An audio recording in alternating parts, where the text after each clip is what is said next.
Scene 9, beta, take 1.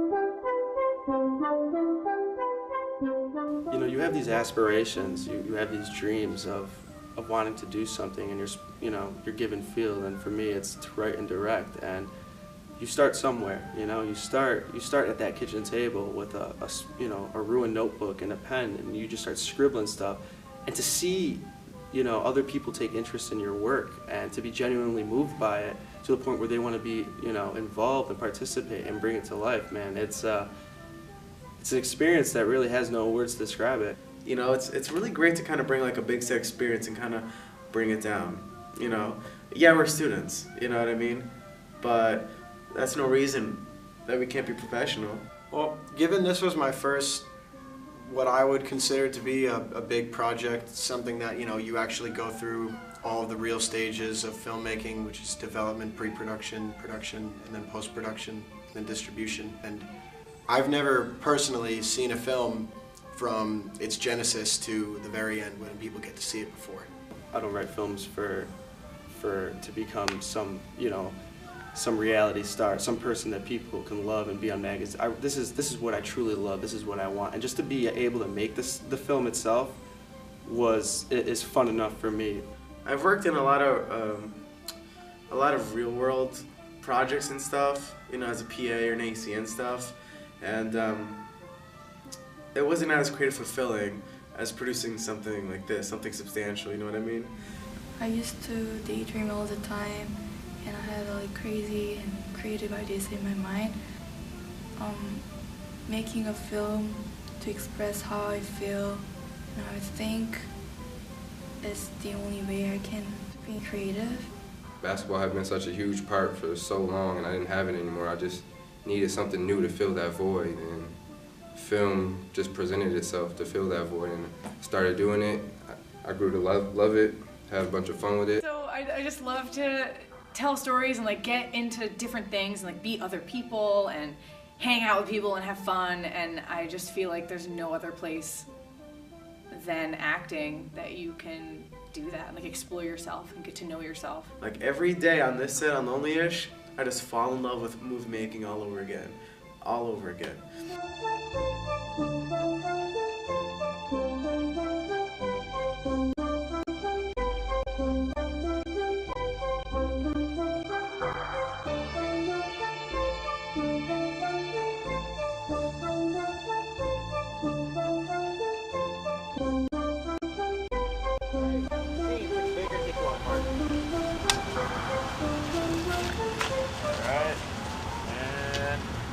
Action. People constantly sit there and stress themselves out over the stupid, mundane shit every day, and they don't ever stop to think about what's really important. This is important.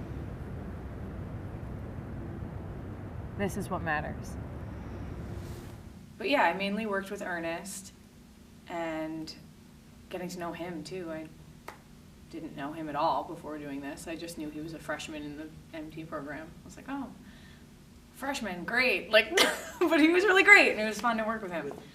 Sharing the director role with Chad, we both had an understanding of the same vision. So we were constantly collaborating on a regular basis to make sure that everything that we were informing each other of what needed to be done for a certain scene or for a certain thing to take place, along with just to keep each other informed and just to keep the ball rolling. I found that working with Chad, especially, we really connected in the sense that we got we had a good understanding of what we wanted, and with that, I found that we were able to bounce ideas a lot off each other when it came time to shoot. I got really close with Sarah. We didn't really work together a lot on set per se, but like off camera we were hanging out a lot, and I feel like our connection off camera kind of helped with the backstory of our friendship in the movie. Because that can be hard sometimes when you just like jump into something. You're like, okay, we've been best friends since we were like 6, but I don't know you. So it was nice to get to know her a little bit more. I guess I can say I worked closely with the directors and the producer because I had to coordinate with the directors and both the producers in order to come up with new ideas, come up with new shots to frame. You know, in the midst of filming, we came up with a bunch of shots that kind of look better than what we storyboarded, which I don't know happens often in film. So I worked closely with the directors and the producers. It was a very collaborative effort. I definitely enjoyed working with the Doorway Dolly. I really like being a key grip with the cinematographer Byron, collaborating on a lot of shots to like, you know, like when there's 2 people working to get one shot and you're both doing completely different motions at the same time, it gets really complicated, and you need to have a perfect performance on everybody's part. Sound, please. Camera rolling. Come down a little bit, bro. Right there. Beautiful. Scene 9, dinosaur, take 1.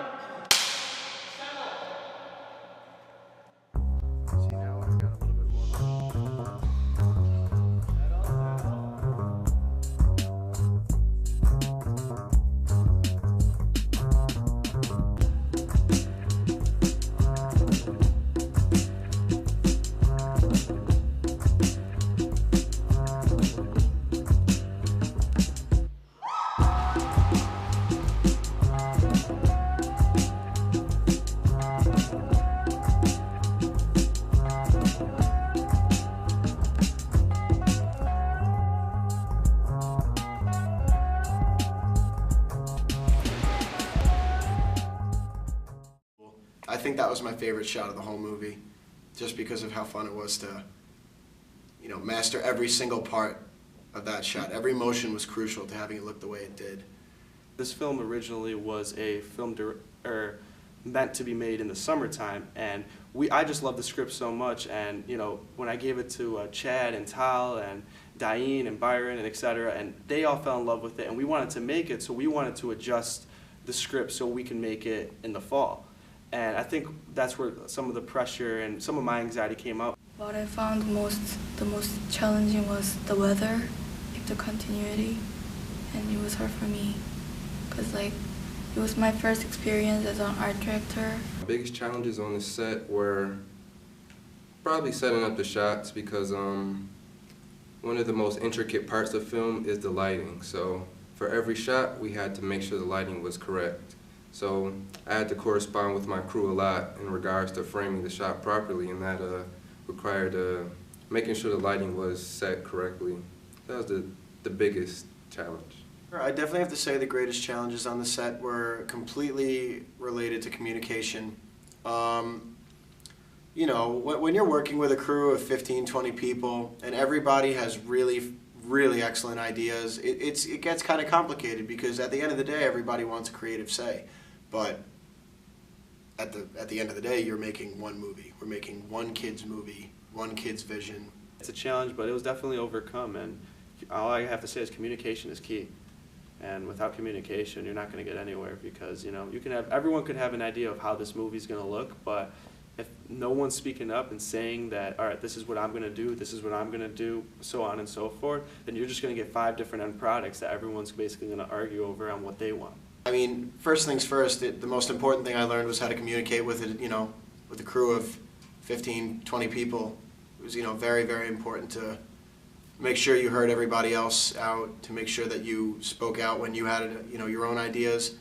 It was a lot of figuring out how to establish boundaries with people and figure out just what everyone else wanted out of the project to make sure that we all are doing the same thing. After doing this, I keep getting all these people asking me, like, how do you find out about this stuff? Like, how do you keep getting these parts in these movies? And, you know, what are you... I just pay attention to what's happening around me, like, in the CFA and in, like, the acting world here. Like, you have to read the listserv. Like, do it. Read it, because it's going to tell you when the auditions are.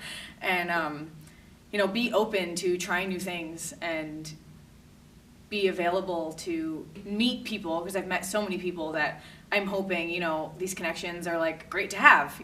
And it's just don't shy away from new things. Go for it. Because the worst thing that can happen is they can say no and get used to it. Something I'd like to say to all film students, let alone University of Buffalo DMS students, the hardest thing to do is to just do it. I know I've met so many people that just love to talk about all these grandiose plans they have, and then when it comes time to do it, they're just either too afraid, too busy, or realistically too lazy to do it. And I'm very, very grateful to have found a crew like I did with Lonelyish that was willing to go the whole 9 yards and really make something that we were all proud of. Something that would take a lot of time, a lot of effort, but still, everyone stuck it out. After this, I kind of feel ready to tackle on anything. Honestly, like it's taken me to the next level. It's fantastic. It's humbling, breathtaking. It's so many adjectives to describe it. It's awesome, I mean, when I decided I wanted to be a screenwriter, I just started writing. But that's only half the battle. The other half of the battle is making it. And through this process, I won the war.